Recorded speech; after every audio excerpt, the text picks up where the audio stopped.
Dear मेरे channel पे आए हो तो यहाँ एजुकेशन हीरो बनाना चाहता हूँ। यहाँ हर एक सब्जेक्ट में हीरो बनने के लिए मेरे चैनल को सब्सक्राइब करना। हमारे देश का अगर एजुकेशन स्ट्रॉन्ग रहेगा, हमारे देश का एजुकेशन अगर रहेगा लो, तो हमारा देश का इकोनॉमिक्स ऑटोमेटिक डाउन हो जाएगा।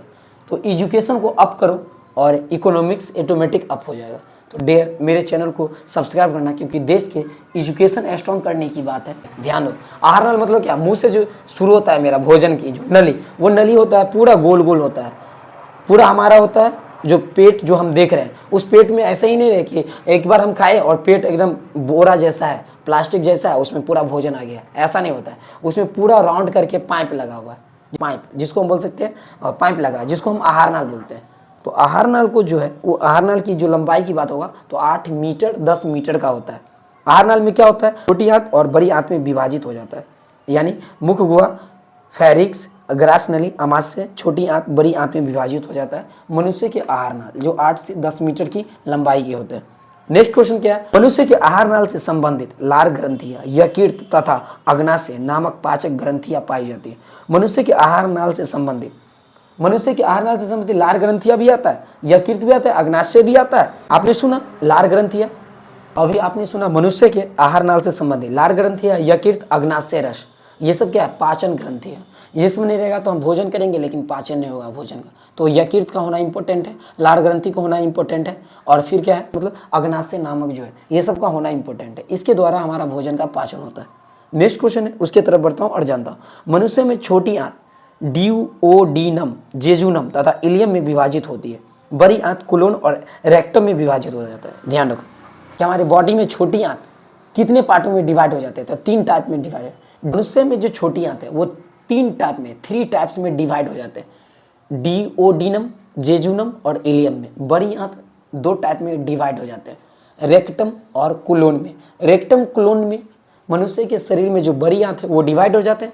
छोटी आंत के बारे में डिवाइड तो समझ गए होंगे, डीओडीनम, जेजुनम, इलियम में होते हैं। नेक्स्ट क्वेश्चन क्या है? मनुष्य में पाचन की क्रिया मुख गुहा से ही शुरू हो जाता है। हमारा जो भोजन करते हैं वो पाचन की क्रिया मुख गुहा से शुरू हो जाता है। मुख गुहा से जो छूट जाता है भोजन, मुख गुहा में कतरन चवर्णक में जो बच गया, जो छूट गया, वो सभी चुट्टा हमारा पाचन रस के द्वारा हमारे आहार नाल में पाचन हो जाते हैं और वहाँ जाके डाइजेशन की क्रिया संपन्न हो जाते हैं। नेक्स्ट मेरा जो क्वेश्चन है वो है आमाशय की गैस्ट्रिक ग्रंथि से स्रावित होने वाले, याद रखिएगा मनुष्य में गैस्ट्रिक कौन कौन से अम्ल है? गैस्ट्रिक रस की बात होगा तो कौन कौन आएगा? वो उसमें HCl आता है, फिर आता है पेप्सिनोजेन आता है, रेनिन आता है, गैस्ट्रिक लाइपेज आता है, गैस्ट्रिक लाइपेज, फिर आता है रेनिन, पेप्सिनोजेन, HCl। ये सब हो गया गैस्ट्रिक रस होता है मनुष्य के आमाशय में जो स्रावित होता है गैस्ट्रिक रस, उसका टाइप है। तो ध्यान से आपने समझा और सुना। देखो ध्यान से देखो कितना इंपॉर्टेंट है। डीओडीनम और इलियम की ब्रूनर ग्रंथियों से निकलने वाले रस सक्कस एंटेरिकस कहलाता है। और नेक्स्ट जो क्वेश्चन है, पचे हुए भोजन का अवशोषण इलियम से बिलाई के द्वारा होता है। और जो हमारा भोजन पच जाता है बॉडी में उसका जो है यानी कि अवशोषण होता है इलियम में, बिलाई के द्वारा होता है। बिलाई के द्वारा इलियम में अवशोषण हो जाता है।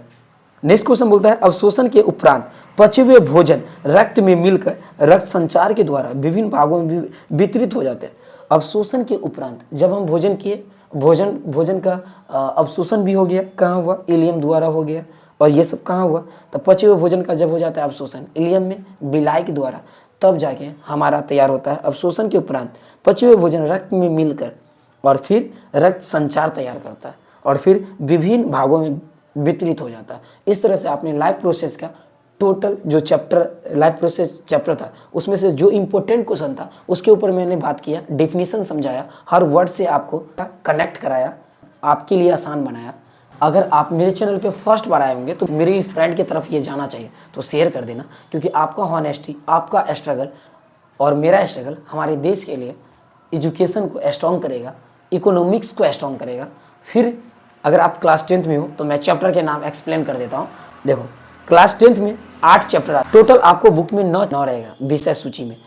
फर्स्ट आपका रहेगा लाइफ प्रोसेस, सेकंड रहेगा रिस्पिरेशन, थर्ड होगा एक्सक्रेशन, 4 होगा ट्रांसपोर्टेशन, 5 होगा कंट्रोल कोऑर्डिनेशन, फिर होगा रिप्रोडक्शन, जेनेटिक और इन्वायरमेंट होगा। ये जो 8 चैप्टर है, ये 8 चैप्टर आपको मिलेगा क्लास 10th के बायोलॉजी के बुक में।